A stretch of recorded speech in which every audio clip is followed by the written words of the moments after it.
누가복음 14장 15절에서부터 24절, 신약성경 120조. 할렐루야. 예, 어제 오후에 삼성동에 버스를 타고 전철을 타고 가서 결혼식에 초대를 받아 다녀왔습니다. 행사 때나 신는 신발, 구두, 새 구두를 신고 갔다 왔더니 얼마나 힘이 들었는지 차를 가져간 게 아니어서 저녁에 집에 들어오니까 엄청 피곤하더라고요. 뿐만 아니라 전철 안에 사람이 엄청나게 많아요. 봄 기운에 따뜻한 날씨에 특별히 젊은 사람들이 옷이 정말 옷차림이 가벼운 어떤 그런 차림으로 나와서 전철을 타고 있는데 오고 가는 그 뭐라 그럴까요? 그 자리는 좀 불편했는데 초대받았다는, 결혼식에 초대받았다는 즐거움 때문에 정말 기쁜 마음으로 다녀왔습니다.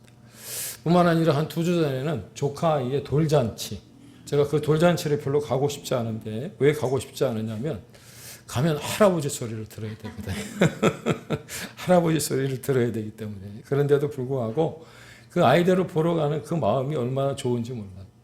초대해 준 것이 얼마나 기쁘고 감사한지 모르겠습니다. 누군가로부터 초대를 받는다는 것은 여간 기분 좋은 일이 아닐 수 없다라고 하는 거죠. 그런데 요즘은 초대하는 것도 그렇고 초대받는 일도 점점 힘든 시기가 되어진 것 같아요. 특별히 코로나를 겪으면서 더 그렇게 되지 않았을까 그런 생각을 해봅니다. 특별히 각 교회들마다 활발하게 진행되었던 것 중에 하나가 신방이에요. 신방.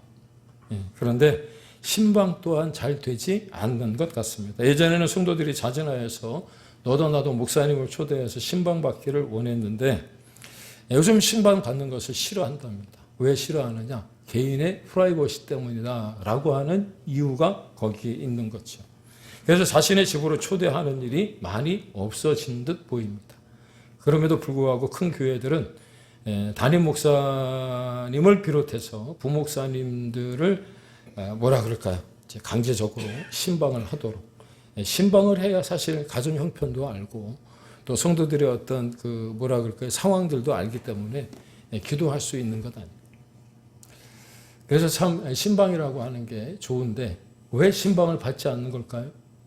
신방을 받지 않는 이유가 뭘까? 삶이 팍팍해져서 그럴까요? 그건 아닌 것 같고요. 청소하기 싫어서 그런 거예요. 1년 내내 청소 안 하다가 목사님 오신다 그러면 청소해야 되잖아요. 집 구석구석. 그리고 방 하나는 이렇게 신방을 가보면 열지 못하도록 그 안에다가 온갖 짐은 다 집어넣고 목사님 가시면 다시 꺼내놔야 될 짐들 있잖아요. 목사님이 집에 오시면 안 하던 청소를 해야 하고 집 정리를 하는 게 귀찮은 겁니다. 그런데 그런 초대라는 단어의 의미를 모르시는 분은 한 분도 없으시리라고 여기십니다. 인바이테이션. 그렇죠? 초대하다. 근데 신방의 혹시 단어의 의미를 알고 계십니까? 신방. 신방의 뜻이 뭐죠? 보살핌을 받다라고 하는 뜻이에요. 보살핌을 받다. 그래서 가능하면 요즘 같은 시절에 성도의 가정에서 목사를 초대하는 일 쉽지 않지만 신방을 받는 일이 점점 귀한 일이 되어져 버리는 것 같은데 목사의 신방은 그렇다고 치더라도 주님이 혹시 여러분들의 가정을 신방하려고 할 때 마다하지 않기를, 사양하지 않기를 소망합니다. 그런데 하나님도 우리를 초대하고 계신다는 사실을 알고 계실까요? 그렇습니다. 성경은 수많은 초대장의 어떤 그 모음집이라고 하는 거예요. 하와를 신랑 아담에게 초대했고요. 노아는 방주 안으로 동물들을 초대했을 뿐만 아니라 하나님은 다윗을 왕으로 초대했어요. 또한 이스라엘 백성들을 가나안 땅으로 초대했다라고 하는 겁니다. 그뿐만 아니라 그저 촌에서 물고기나 잡던 이름 없는 촌 사람들을 주님의 제자로 초대하셔서 사람 낚는 어부가 되게 하셨다는 거지. 그렇다면 여러분은 주님의 초대 받으셨을까요? 주님의 잔치 자리에 여러분들은 초대받은 사람들일까요? 말씀을 준비하며 생각을 해보니까 여러분들은 이미 주님의 초대에 이미 주님께서 여러분들을 초대하신 줄로 믿습니다. 그런데 주님의 초대를 이미 받으셨음에도 불구하고 그 주님의 초대를 얼마나 소중하게 여기고 있을까, 그런 생각이 들더라는 거예요. 그러므로 주님은 오늘도 우리를 부르고 계시는 줄로 여러분 믿으시기를 바랍니다. 오늘도 집 앞에 나와서 사면을 보며 우리를 기다리시고 부르시는 그 부드러운 주님의 음성을 들을 수 있기를 예수님의 이름으로 축원을 드립니다. 주저하지 않기를 바랍니다. 사양하지 않기를 바랍니다. 망설이지 않기를 바랍니다. 무엇보다도 핑계대지 않기를 소망합니다. 오늘 설교의 제목이 뭐예요? 핑계의 사슬을 끊으라. 핑계의 사슬을 끊으라. 왜냐하면 우리는 너무도 가볍게 생각을 했지만 핑계는 일종의 신앙의 장애물이에요. 조금 심하게 말씀을 드리면 핑계는 신앙의 독이에요. 독. 핑계는 불순종보다 더 나쁜 겁니다. 핑계는 겉으로 볼 때 불순종이 아닌 것처럼 보여요. 어쩌면 합리적으로 보일 때도 있다라고 하는 거죠. 그러나 핑계는 결과적으로 더 치명적인 결과를 만들어낸다. 왜 그러느냐면 핑계는 상대에게 분노와 수치를 안겨다 주기 때문에 그렇다는 겁니다. 오늘 본문도 우리가 봉독하는 중에 그것을 느끼지 않았습니까? 21절에 보니까 종이 돌아와서 주인에게 그대로 고하니 이에 집주인이 어떻게 했다고요? 노하였다. 핑계됨으로 말미암아 결과적으로 더 치명적인 어떤 그 모습을 가져올 수 있더라는 거예요. 우리가 잘 아는 것처럼 사무엘상 15장에 보면 하나님이 이스라엘 백성들과 아말렉과의 전쟁에서 이미 그 전쟁에서 승리할 것을 말씀하시고 아말렉과의 전쟁에서 승리를 한 후에 취할 전리품에 대해서 뭐라고 말씀을 하시냐면 그 어떤 것도 남겨서는 안 된다는 거예요. 진멸하라는 거예요.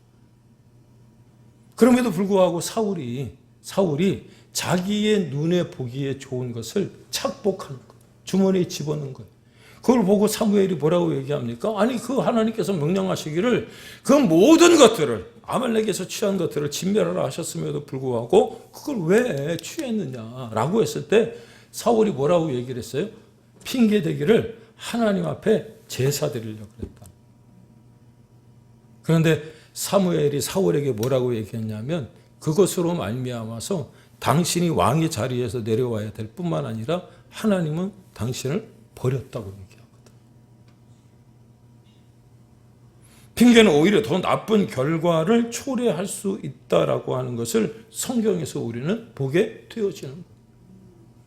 지난주 우리 말씀을 나눌 때에 어떻게 하면 성공할 수 있는지 생각해 보지 않았습니까? 어떻게 하면 우리가 성공할 수 있는지 생각해 봤는데 핑계와 동시에 성공을 가질 수 없다라고 하는 거예요. 핑계가 있는 사람은 볼 것도 없이 실패한 인생이기에 핑계대면서 성공하기를 바라지 말라는 거예요. 이런 유머가 여러분들에게 통할지 모르겠습니다. 통했으면 좋겠습니다. 핑계를 가지고 성공한 사람은 김건모밖에 없어요. 김건모가. 그런데 그 김건모도 그 핑계 때문에 여러분 지금 어디에 가 있는지 무엇하고 사는지 알 수가 없더라고요. 그분이 TV에 나왔을 때만 해도 여러분 자주 보여줬던 장면이 뭔지 아세요? 술독에 빠져 있는 거 보셨어요? 네. 술을 얼마나 많이 먹는지. 그런데 그 핑계로 인하여 그 인생이 지금 어디 가서 무엇을 하고 사는지조차도 알 수 없는 인생이 되어져 버렸다는 거예요. 김건모 씨가 들으면 좀 기분 나쁠런지 모르겠지만 저도 제가 생각하기에 저는 그분이 예수 믿고 구원받아서 술독에 빠진 것이 아니라 새술, 성령에 취한 하나님의 사람이 되면 좋겠다. 그런 생각이 들더라고요. 그래도 유머가 좀 통해서 다행입니다. 핑계를 가지고 여러분 성공할 수 없다는 거예요. 그렇습니다. 주님은 우리를 부르실 때 우리가 뭔가 이루어내고 성공해서 주님 앞에 나타나기를 원하시는 게 아니라고 하는 거예요. 있는 모습 그대로 있는 모습 그대로, 하나님은 당신이 있는 모습 그대로 하나님 앞에 나오기를 원하시는 줄로 여러분 믿으시기를 바랍니다. 오히려 일주일 내내 일하시고 24시간 내내 마음대로 쉴 시간도 없으며 잠도 제대로 자지 못하고 어떤 대가도 받지 못하시는 극한 직업을 가진 우리 어머니들처럼 자신을 내어주시는 그 하나님은 그렇게 우리를 초대하시고 부르셔서 오늘도 나 한 사람과 여러분 한 사람과 교제하기를 원하시는 줄로 여러분 믿으시기를 바랍니다. 그러므로 우리가 그분의 부르심을 받고 그분께 나가야 하는 이유가 바로 여기에 있는 거예요. 여기. 언제든지 우리를 초대하시고 우리가 주님 앞에 나가기만 하면 우리 한 사람 한 사람을 마다하지 아니하시고 우리를 사랑하실 뿐만 아니라 우리와 교제하신다는 거예요.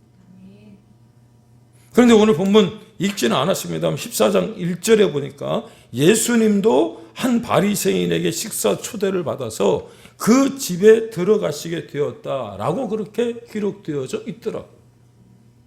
하지만 본문에 보니까 바리새인 지도자 집에 떡 잡수로 들어가신 주님을 그들이 어떻게 하고 있었다고요? 엿보고 있었대요. 엿보고. 여기서 엿보다라고 하는 의미는 어떤 의미냐면 우호적인 표현이 아니에요. 악의적인 어떤 감정을 가지고 그 사람이 잘하고 있는지 잘못하고 있는지를 보고 있는 거잖아요. 판단하고 정죄하고 비판하려는 마음을 가지고 CCTV를 돌려보는 거예요. 쳐다보고 있는 거예요. 따라서 초대받은 그 식사 자리가 기뻐야 하고 즐거워야 함에도 불구하고 식사 자리가 그렇지 못하더라고 하는 거죠. 그런데 본문 15절에 보니까 어떤 한 사람이 이렇게 이야기를 합니다. 함께 먹는 사람 중에 하나가 이 말을 듣고 이르되 무릇 하나님 나라에서 떡을 먹는 자는 복되도다 라고 말합니다. 그런데 이 말씀이 무엇일까? 어떤 의미를 가지고 있지? 라는 생각을 가지고 이 말씀을 다시 읽어보니까 이 말의 뉘앙스로 볼 때 식사 자리에서 흥을 돋우려고 했던 말은 아닌가. 그러면서 들었던 생각이 무엇이냐면 이 바리새인이 이렇게 말한 의미는 이런 의미가 담겨져 있더라고요. 이 또한 지난주 여러분들이 설교를 기억하고 계실지 모르겠습니다만 높은 자리에 앉아 있었던 누가요? 바리새인들이. 바리새인 가운데 한 사람이 자신뿐만 아니라 그 자리에 함께 앉아 있었던 바리새인들은 하나님 나라에 들어갈 충분한 자격이 있다는 것을 과시하고 싶었던 거예요. 왜? 자신들은 하나님이 택한 선민이라고 생각하고 있었기 때문에. 그럴 수 있죠. 7일에 한 번씩 금식도 하고 11조도 구별하여 내고 남들이 안 내는 것까지 세밀하게 살펴서 하나님 앞에 무엇인가를 헌신한다고 생각했던 그들 뿐만 아니라 그들이 얼마나 철저하게 회당에 나가서 예배를 드렸습니까? 그러니 당연히 하나님 나라 차지는 자신들 것이라고 생각을 했을 거예요. 그런데 이 말을 들은 예수님께서 큰 잔치 비유를 들어서 하나님의 나라는 무엇이고 어떠한 자들이 하나님 나라에 들어갈 수 있는지에 대해서 말씀하시는 내용이 오늘 본문 내용. 그렇다면 이 본문을 통해서 주님이 말씀하시고 싶은 결론이 무엇이냐? 제 결론이 아니고요. 주님이 내린 결론. 이게 바로 끝나는 게 아니니까 더 드셔야 돼요. 주님이 내린 결론이란 말이에요.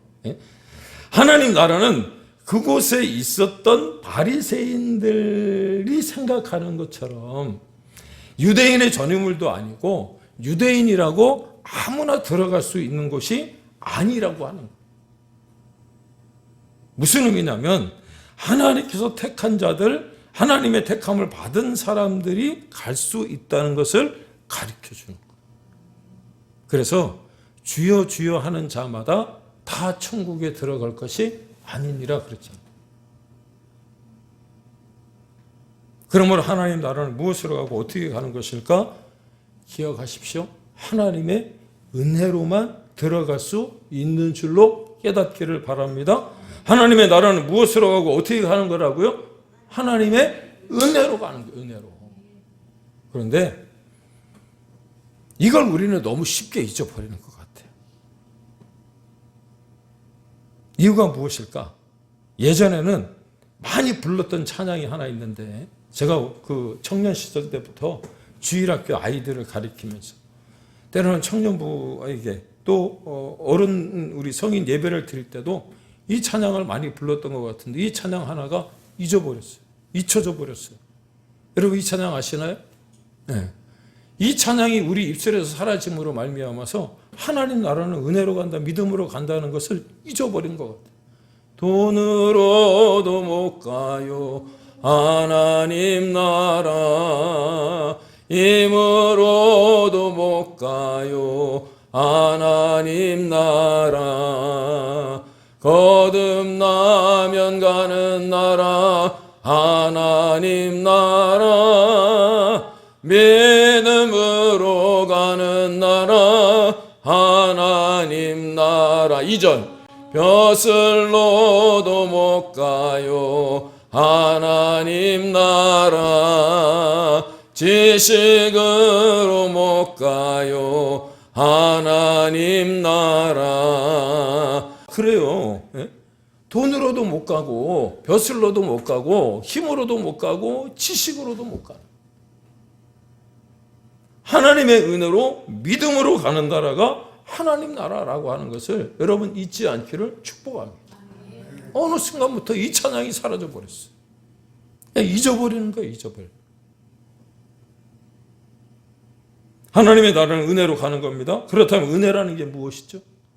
이 또한 모르시는 분들은 없으리라 믿지만 읽지는 않았는데 11절 말씀에 보면 이런 말씀이 한 구절 기록이 되어져 있더라고요. 같이 한번 좀 봉독해 보면 좋겠습니다. 시작. 무릇 자기를 높이는 자는 낮아지고 자기를 낮추는 자는 높아지리라. 무슨 의미인지 모르지는 않지만 무슨 말이냐면, 은혜는 자격이 없는 내가 하늘로부터 임하는 은혜를 받아야만, 받지 않고서는 결코 천국에 들어갈 수 없다라고 하는 거예요. 그러므로 우리는 하나님의 은혜를 사모할 수 있기를 주님의 이름으로 축복합니다. 그래요. 성경은 보통 하나님의 나라를 비유할 때 천국 잔치에 대해서 이야기를 하며 잔치집 비유를 사용하고 특별히 혼인 잔치를 많이 비유하면서 하나님 나라를 설명하는 것을 볼 수 있죠. 지금도 그렇고 예전에도 그랬던 것처럼 잔치에는 어떤 사람이든 다 들어갈 수 있는 거예요. 어제도 결혼식장에 갔더니 정말 많은 하객들이 왔더라고요. 삼성동 한복판에 차 대기도 힘들고 주차하기도 어려운 그곳에 많은 분들이, 많은 하객들이 오셔서 함께 또 축하해주고 그 결혼식을 또 기뻐하면서 또 그 혼주에게 또 인사하는 모습들을 옆에서 이렇게 지켜보면서 참 아름다운 어떤 잔치, 정말 복된, 축복된 잔치 자리다, 이런 생각이 들었는데, 여러분 16절의 말씀처럼 초대받은 사람들이 갈 수 있는 곳, 바로 잔치집 아니에요? 그런데 천국 잔치는 어떤 자리냐면 누구나 다, 누구는 들어가고 누구는 못 들어가는 것 아니고요, 열려진 잔치 자리이기 때문에 여러분 다 들어갈 수 있다라고 하는 거예요. 모든 이들이 다 초대받고 초청받은 거죠. 하지만 본문을 자세히 보면 누가 들어갈 수 있느냐? 핑계대지 않고 초대에 응한 사람들이 들어갈 수 있더라는 거예요. 상다리가 휘어지도록 값비싼 음식을 진설해 놓고 정말 멋진 잔치를 열어 초대했음에도 불구하고 초대에 응하지 않으면 갈 수 없더라는 거예요. 이 말을 다른 말로 하면 하나님의 은혜를 깨달은 사람이 가는 곳이 하나님의 하늘나라의 잔치라고 하는 것, 여러분 기억할 수 있기를 축복합니다. 그리고 성경은 이런 부분에서 앞서 말씀드린 것처럼 성경은 수많은 초대장을 보내고 있음을, 누구에게요? 우리에게. 여러분 알아야 되는데, 수고하고 무거운 짐진 자들아 다 내게로 오라, 내가 너희를 쉬게 하리라. 하나님이 세상을 이처럼 사랑하사 독생자를 주셨으니 이는 그를 믿는 자마다 멸망하지 않고 영생을 얻게 하려 하심이라. 오라 너희는 모든 목마른 자들아 물론 나오라 돈 없는 자도 오라 너희는 와서 사 먹되 돈 없이 값 없이 와서 포도주와 젖을 사라. 그러므로 바라기는 이 초대의 기쁨으로 응할 수 있기를 예수님의 이름으로 다시 한번 축원을 드립니다. 그런데 문제가 생겼어요. 문제가. 처음 초대에 승낙을 받았음에도 불구하고, 다시요. 처음 초대에 승낙을 받았음에도 불구하고 최종 초청에 응하지 않는 모습이 발생했대요. 이 말이 무슨 말이냐면 이런 거예요. 김정남 원사님, 우리 아들 결혼식이 3월 15일 날 있는데 오셨으면 너무 감사하겠어요. 아이고, 원사님 시험 될라. 이 아무개 집사님한테 전화를 했어요. 아유, 목사님, 그날 내가 가야죠. 당연히 또 이렇게 초대를 받았는데 초청을 했으니까 가야죠. 근데 그날 왔어요? 안 왔어요? 아무도 안 와. 한국 사람들이 그런 사람들이 얼마나 많은지 몰라요. 아유, 가야지. 무슨 소리야. 가야 돼. 당연히 가야지. 그리고 어떻게 합니까? 간다고 철떡같이 약속을 해놨는데 그날 당일날 잔칫날 안 와버리는 사람들이 얼마나 많은지 몰라. 또 잔칫날이 됐는데 못 가. 지금 바빠갖고 힘들어. 그랬던 사람이 오는 경우들도 있잖아요. 지금 그 얘기를 지금 하고 있는 거예요. 여러분, 이스라엘에는 잔치를 베풀고 손님을 초대할 때 2번에 걸쳐서 초대를 했답니다. 우리도 지금 마찬가지잖아요. 몇 명쯤 오실지 알아야, 또 예를 들어서 음식을 좀 준비하고 또 뷔페를 하면 100명으로 할지 200명으로 할지 계산이 나오는 것 아닙니까? 초대에 응한 사람들을 위한 잔치를 조금은 더 퀄리티 있게 좀 베풀어 보고자 준비를 하기 위함이 아닌가요? 그런데 어떻게 보면 초대에 응하지 않은 건 무리하기 그지 없는 일이란 말이에요. 그리고 18절에 여러분들이 이 본문 우리가 늘 대할 때마다 뭔 얘기를 하냐면 강권하에 데려다가 내 집을 채워라. 이 말씀만 기억을 하니 이게 눈에 잘 안 들어오는 거예요. 오늘 18절에 보니까 내가 이 말씀을 보다가 참 기가 막히고 코가 막힌 거예요. 뭐라고 그랬냐면 다 일치하여 사양했대. 일종의 담합 아니에요? 담합? 담합? 예? 예? 이런 말이 이게 해당이 되는지는 모르겠습니다만 짜고 치는 고수도 맞아요? 예? 뭔가 일을 꾸민 거 아니에요? 뭐 사정이 있기는 했겠죠. 그런데 염두에 둘 것이 있는데 그게 무엇이냐면 17절 말씀에 보니까 모든 것이 다 준비가 되어져 있었다. 그들을 위하여 잔치를 배설하고요.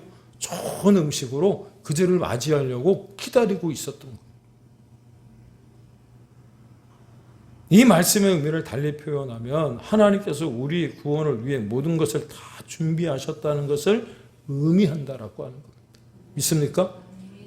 무엇을 준비하신 거냐?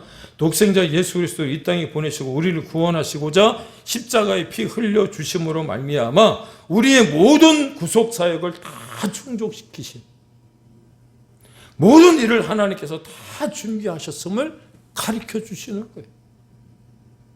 그리고 주 예수를 믿으라. 그리하면 너와 내 집이 구원을 얻으리라 라고 말씀하심에도 불구하고 핑계를 대고 있는 거예요.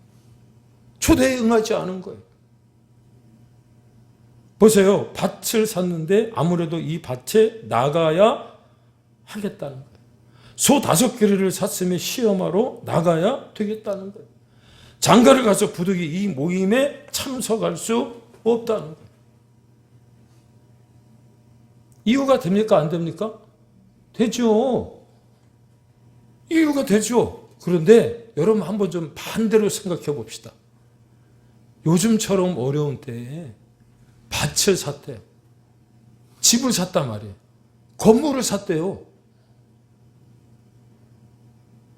요즘처럼 어려운 때에 소 5개라면 소 10마리를 산 건데 차를 티코 타다가 그랜저로 바꿨어요. 그러면 좋은 일 아니에요? 요즘 짝을 찾지를 못해갖고 장가가거나 시집가는 청년들이 나이만 점점 먹어간다는데 장가 갔다 그러면 정말 경사 중에 경사 아니에요? 그러면 주님의 초대에 응해야 되는 거예요? 말아야 되는 거예요? 생각해 보니까 그렇죠? 마치 지금의 모습을 보는 듯해요. 초대에 응하고 와서 즐기면 됨에도 불구하고 오지 않는 거예요. 왜? 우선순위에서 밀려난 겁니다. 내 일생의 바쁨과 분주함이 주인의 초대에 응할 수 없게 만들어버린 거예요. 제가 말씀드렸잖아요. 오살리 금식기도원에 월요일날 올라갔더니 어떤 차가 올라와 있었다고요? 허니문카 색동 저고리 이렇게 딱 매달고 토요일날 결혼식을 했던 주일날 결혼식을 했던 하여튼간에 그 오살리 기도원에 신혼부부가 신혼여행 뭐 괌으로 가던 뭐 사이판으로 가던 뭐 어디로 가던 가지 않고 기도부터 하겠다고 그 차 끌고 허니문카 가지고 올라와서 거기서 기도하고 있다 그러면 그 부부가 얼마나 하나님 앞에 이쁘고 정말 복될까요?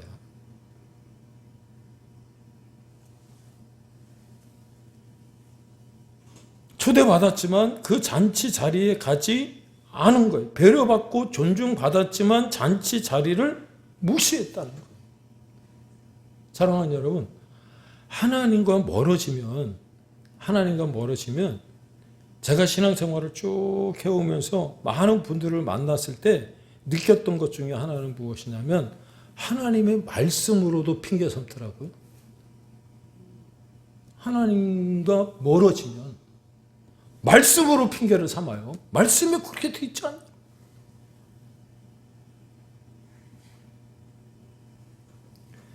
설교서두에 여쭌 것을 다시 한번 여쭙니다. 오늘 우리 자신을 한번 돌이켜 봅시다. 여러분은 초대받았습니까?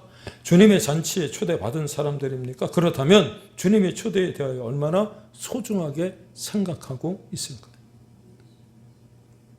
하나님이 더 이상 우리에게 낯선 분이 아닙니다. 온전히 우리 안에 거하고 계시는 줄로 여러분 믿으시기를 바랍니다. 사실 이게 정말 얼마나 놀라운 일인지 알 수 없어요. 그럼에도 불구하고 우리는 늘 주님이 내 곁에 없다 얘기하죠. 내 곁에 안 계시는 것처럼 생각하기 쉽잖아요. 아니, 나아가서 믿지 못할 때가 얼마나 많냐는 거. 그러다 보니 하나님의 인도하심을 받고 싶어 하면서도 하나님이 붙잡아 주시는 그 손길을 느낄 수가 없더라는 거죠. 물론 살기 힘들죠. 밭도 읽어야 되고 결혼 문제도 생각해야 되고 또 새로운 환경에 적응도 해야 되는 건 맞습니다. 그런데 마치 아담과 하와가 하나님 앞에 범죄했을 때 뭐라고 얘기했어요? 뱀이 보암직도 하고 먹음직도 하고 지혜롭게 할 만하다 그렇게 얘기하잖아요. 바로 우리의 삶의 형편이 지금의 모습이 바로 그런 것 아닐까요?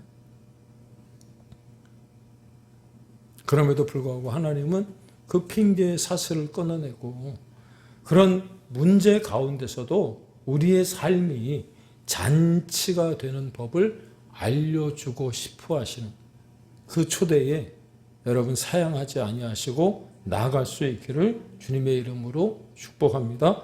주님은 오늘도 주님과 함께하는 잔치를 준비하셨어요. 그래서 주님은 오늘 본문을 통해 다시금 우리의 마음의 문을 두드리고 계시는 겁니다.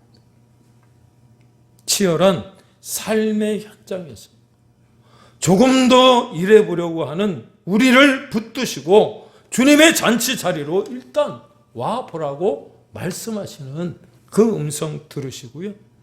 그 초대에 기꺼이 응할 수 있는 우리가 되어진다면 그리고 그 자리에 나간다면 우리의 인생의 의미를 다시 한번 깨닫게 되어질 뿐만 아니라 우리의 집에 내 마음에 예수 그리스도로 가득 채우는 또 복되고 아름다운 인생들 다 되어질 줄로 믿습니다. 주님께 가는 것이 삶의 잔치가 될 것이고요. 주님이 내게 오심으로 잔치의 삶이 펼쳐질 우리 큰사랑교회 모든 권속들이 다 되시길 예수님의 이름으로 축복합니다. 기도하겠습니다.